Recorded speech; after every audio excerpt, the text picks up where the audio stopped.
Hello, I'm Simon, and welcome back to the Bookster Podcast from inside the SaaS holiday rental software company Bookster, based in Edinburgh, Scotland. Follow along as Bookster discuss their journey and their inner workings. Thank you for joining us, and we hope that you find these conversations insightful and ultimately helpful. Now, I'm joined today, as always, by CEO and co-founder of Bookster, Robin Morris. Robin, nice to see you again. Nice to see you too, Simon. Hello. Hello, and we're also luckily to be joined today by Jonny Brannen. Jonny, welcome back to the show. Thank you, Simon. Good to see you again. Nice to see you and to hear you as well. For all those listeners out there, we should probably be upfront and say you have done a couple of episodes before, but we've had to cut you out of one of them due to some audio issues. So we apologise for that, but hopefully today it'll all go smoothly. Let's keep our fingers and toes crossed. So, right, we've broken the back of these episodes, Robin. We're now into episode 11, I think, on my account. I think it could be 11. So, although who knows where it'll ultimately end up being. Well, that's true.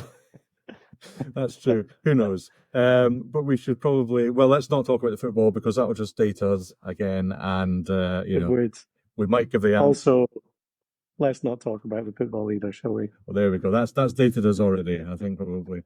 Good luck to the remaining teams. Anyway, right. So we are here today to talk about another aspect of Bookster. We've gone through, obviously, a lot of topics so far. We've sort of touched on this, I think, before, but let's talk about it a little bit more today. And that is finding the right customer for Bookster, or the right fit for Bookster.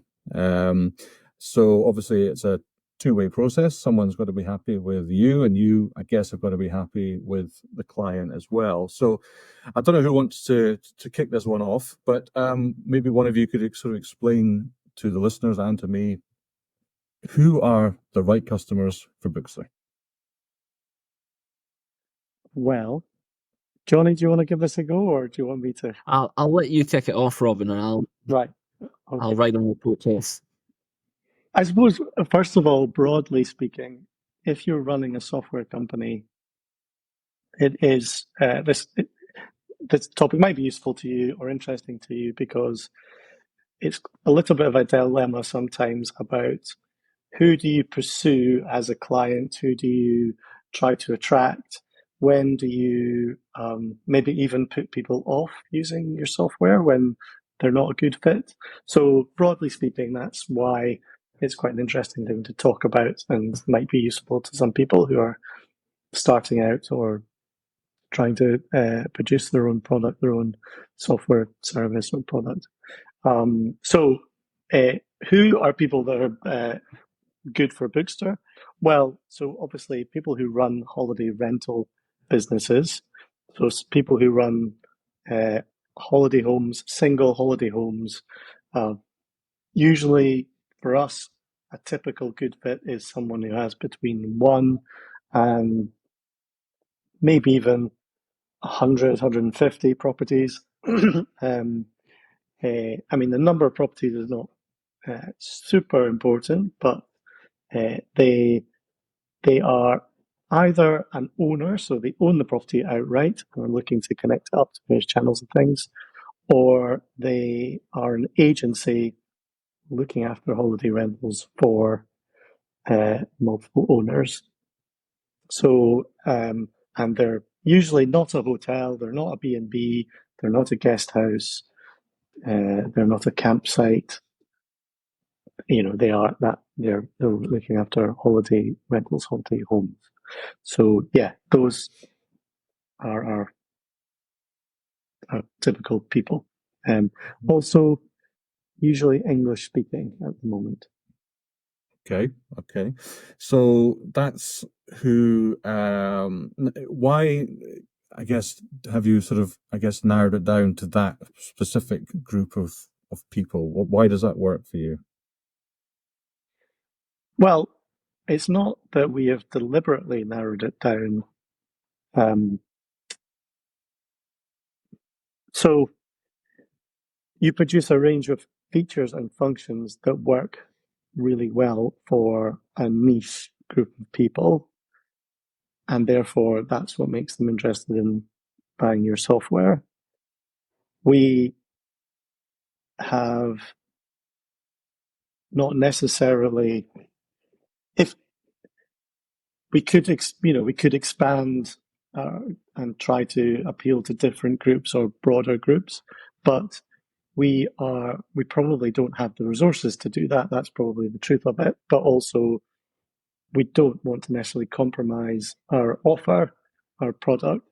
And I think if we were going to dramatically expand and do into a different group or different niche, we might actually have a different product, something called different, something that was sort of completely new, as it were. So we have sort of meandered our way to this rather than, I don't know if that's fair to say we meandered, but we haven't produced a really broad product, partly because we want to be more deep and make sure it's a really good thing for the people that we're targeting. Maybe that's not a great answer, but yeah. Well, everything, every business is different. You find your own way to get to where you are, so it's absolutely fine to answer that way.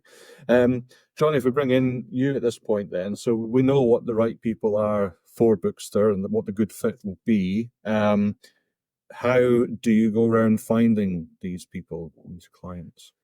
Well, I guess more often than not, it's kind of inbound leads. So people who are interested in Bookster would register on the platform. They get a chance to kind of have a bit of a play around with the software. So at that stage, I would reach out and we'd have a bit of a kind of discovery chat. It's where I can find out about their business, kind of at what stage of the kind of process they're at. And that could be they've just purchased their first holiday home. They've not signed up to any platforms. They've not got any bookings, really early stages, and maybe they need a bit more help than most. Could be people who are already well established, but they want to save themselves some time and manage their bookings a little bit easier. So when we kind of get to that discovery call, that's when it's the chance to find out about what kind of properties they have. That's probably one of the first things to go through. Like Robin said, single unit properties, not hotels, not guest houses. So if someone said, right, I have a hotel and it's got X amount of rooms, straight off the bat, that's kind of I'll be right up front with them and say, I don't think Bookster's suitable for you. In the long run, it's going to be a waste of both our times and resources. I guess you can kind of squeeze those people to make them fit if you really wanted to, but eventually down the line, it's going to fall apart. And by that point, you've put in kind of hours of the demo, the research, the onboarding, and that kind of all goes to waste if you try and squeeze them into, I think, like Robin said, kind of fitting in a square peg in a round hole. So that kind of discovery, finding out what type of properties, that's the first kind of stage of what we want to see what they're about. And we've also kind of got what type of business is it that they're running. We've had a few people who've reached out to say that they do longer term lets. And again, that's not really something that's suitable for Bookster. There are other softwares out there that do that sort of thing specifically. Of course, people will want to look at Bookster and they think it's great. Of course, it is, but it might not be a great fit for them. So just using those initial conversations to find out what they're about, how they run their business is kind of the essential first contact. Yeah, I think in this context, what Jonny is doing when we're talking about the good fit for Bookster is he's in part, obviously mainly trying to attract people to get them to persuade them that Bookster is a great thing, but also acting as a filter, like the first certainly the first human point of filter. And there's obviously other filters in the process of people trying to figure out whether or not Bookster is a good idea for them. But part of his job is to save us time in the future. So I suppose it's worth going into what happens if you take on a client that is slightly a bad fit for your product. And this might just be that they, a good example might be like they're a small hotel or they've maybe multi-unit or something about them that doesn't fit that well. And they're really just, they've sort of taken to Bookster, but it really functionally doesn't really 100% work for them somehow. Jonny's maybe used his magic to persuade them. Now, Jonny gets the credit for that first, like, oh yeah, we've got a new client, that's great. But then we will obviously have to give them more support because they might be doing something that's slightly out of the ordinary. They will have more questions and they will be more demanding. So they will ask about, I want this feature, I want that feature, because we don't currently have it. So they might say, oh, well, I don't need it just now, but, maybe, it's something maybe we could do in the future. And if they're just that not slightly, but if they're just a bit of a bad fit for us, they'll spend quite a long time. They won't be happy, and they will suck up potentially a lot of our time as well, because they'll be asking us questions. They'll be making demands, which is sort of what Jonny was talking about before. Like they'll be asking us for features that we don't necessarily have or have no intention of implementing. So it's kind of those knock-on effects that when you have a great client, they might come along. Obviously, everyone needs a bit of support to start with, but then they get into the rhythm of it. They use the Bookster. It works really great for them. They're low support burden. They get loads out of it. They're really happy. And it's trying to make sure that those are the types of people we get, because other people, they can bung up the engine, as it were, of us as a team, if we've got we've got clients that are a really bad fit for us. We're always thinking about how we make Bookster better, how we improve it, not just for existing clients, but can we broaden its appeal a little bit? And it's always it's a trade-off. You don't want to make it more difficult for existing clients or existing target audience to use, because you're tapping on things that are features and functions for other types of business. But it's absolutely, we're always constantly reviewing that situation and trying to broaden our appeal, but not compromise the usefulness of Bookster. So yeah, it's a constant battle. Obviously, we have limited development resources as well, so it's always, what do you prioritize? But yes, that is definitely, and also it's not just, so you're expanding. You might expand across niches, like you said, so hotels. But there's other ways you can sort of broaden your appeal. So we could be more multilingual, for example. We could hire people in different countries or advertise specifically in those different countries. But yeah, the more you broaden the software out, the danger is that you become more difficult to use for your target audience.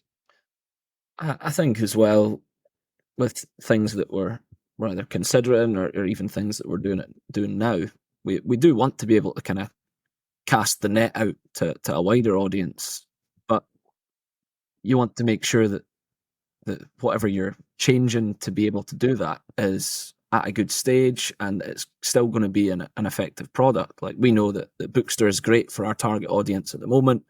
What you don't want to do is kind of make it okay for a huge audience. You still want to make sure that when you are bringing in those other people who it's not currently targeted to, that it's ready for them as well, I think.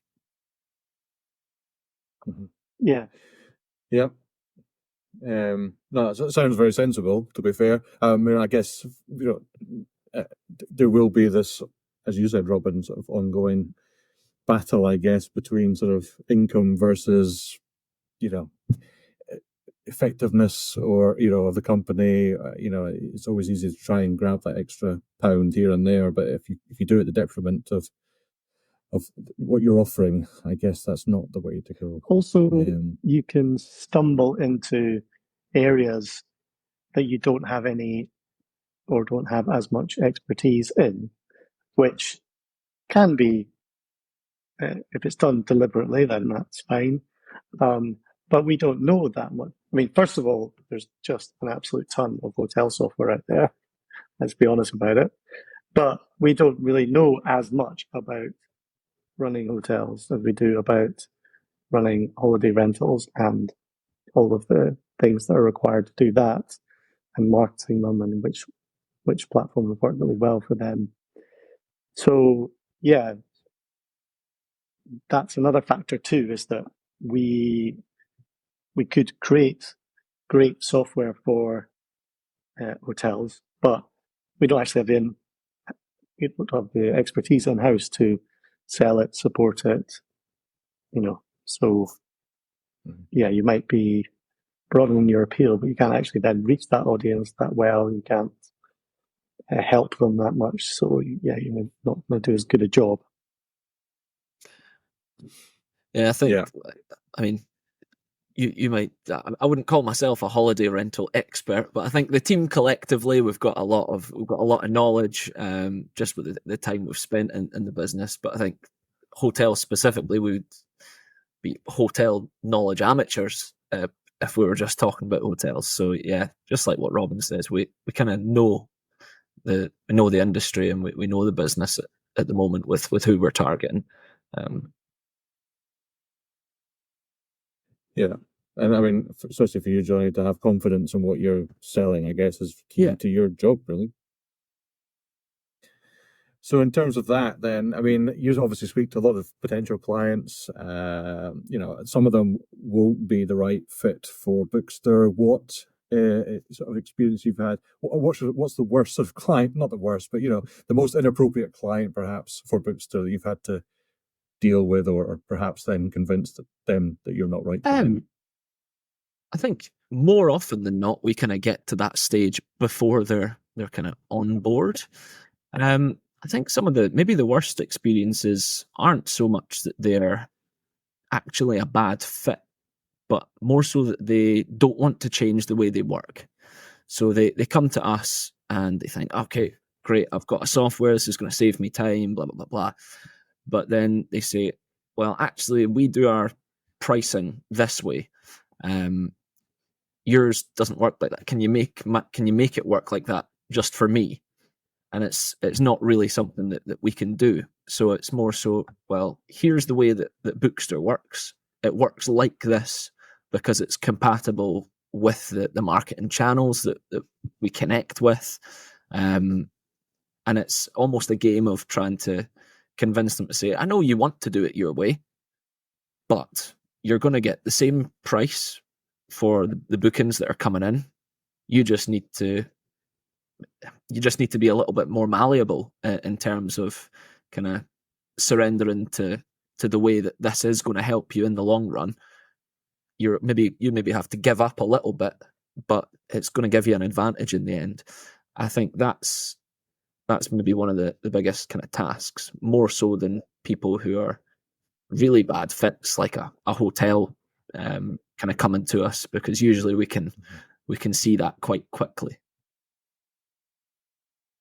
Yeah, and I think that's a really good point. It's almost like, well, there's someone who just started their business out and they're just sort of ready to learn from us, and they're almost the best type of new client. It's like, we can tell them how to do it.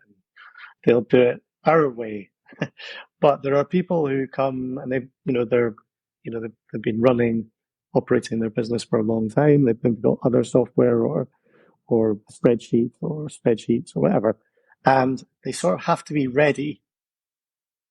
They have to know that, I've been doing it a certain way. It's worked for me, but I'm actually ready to change so that I can be more efficient and I can do things quicker. Now, my way or Bookster's way might well be, isn't necessarily the case that their way is worse than our way. It might be, it actually isn't about that. It's just you have to choose. You have to decide this is how you do it. For example, we do, you take an initial payment when you're doing a direct booking. And this is actually similar for most platforms. We do an initial payment and then a balance payment. But, you could take it in 4 payments or 6 payments or whatever, but we just don't do it like that. If someone else had said, oh, well, we do it in 4 payments, can Bookster do it like that? If they're not ready to let go and say, well, actually, yeah, my way might be better, but ultimately Bookster just does it like that. So this is going to save me loads of time just to get Bookster to do it. Then, yeah, they're a bad fit because they're kind of holding on stubbornly to their own way of working. Yeah, to us they're usually really wee things as well. Like Robin said, the way that they want to do their pricing, or if they want to take payments in installments. And in the grand scheme of things, it's not a particularly major issue, but it's almost like a sentimentality to the way that people have been working. And yeah, it's just that they need to kind of let go, and essentially like a small sacrifice for a bigger gain in the long run. Yeah, I think actually you bizarrely, I think, answered my question before I was actually going to ask it there, Robin, which is, or both of you, which is, what clients do you prefer? The client that is on day one of their business, or somebody is, year 5 coming into Bookster? But it sounds like you might like day one client. It depends. Well, because you've obviously got the clients who they could have been in the game for a decade, and they might be more than willing to give up the way that they've been working for that decade. And if that's the case, when they do get going, they probably need a little bit less of our kind of time and support, like once they get up and running. Whereas the new ones maybe do need a bit more of a helping hand, which is fine. We've got a kind of support team there and an onboarding team there for a reason. But yeah, I wouldn't say there's a particular preference out of new or established, more so kind of who's willing to work the Bookster way, if you will. Yeah. So it's the person rather than the time scale they've been in the business. Yeah. So I guess with that in mind, just a silly question, I guess, it's how old is your oldest client and how new is your newest client? Well, our oldest client has been with us since we started, so 2007. Right. Okay. And yeah, they've stuck with us this whole time. And our newest client, obviously, was whenever we last got the other week, the day or whatever. Right. Days, yeah, good. So, yeah, and people do tend to stick. And we're aware of it as well. Bookster is a type of system that once you're using it, once you've kind of got into it, it is quite difficult for people to move to other systems without a chunky amount of effort. We have to be cognizant of that and sympathetic to that as well. It's good for us, in a way, but also the flip side is it is quite difficult for us to win clients from other, like if they're using another platform, another system. It's actually really difficult for us to persuade people, even if they tell us they've had a really bad time and they really love Bookster and they've used it and they really love it. It's quite difficult to persuade them to let go of the old thing. And it's not just because things are set up for them and they've invested a lot of time and effort into it. So, yeah. Anyway. No. Okay. No. Great. Well, look, I'm conscious of time again. We're almost hitting that 30-minute mark again, very easily. It's conversation's great again. I think probably we should wrap up at this point. So thank you both for your time and for being so candid today. For anyone listening, it's a quick reminder that we have our sister podcast, which is Smashing Your Holiday Rental Goals. And that is out there in the internet or to be found. So if you want to listen to that, please do. And if you can leave a nice review for that, that would be very helpful. And if you can leave a review for this podcast as well, that would be gratefully received as well. If anyone has any questions that they'd like to ask Robin or the team at Bookster, please send them into podcast@booksterhq.com. That's podcast@booksterhq.com. And we'll get round to answering those on future episodes. Some interesting points raised today, I think, which we should explore in another podcast, like your overseas clients, perhaps, and time zones and all that sort of support issues for international clients.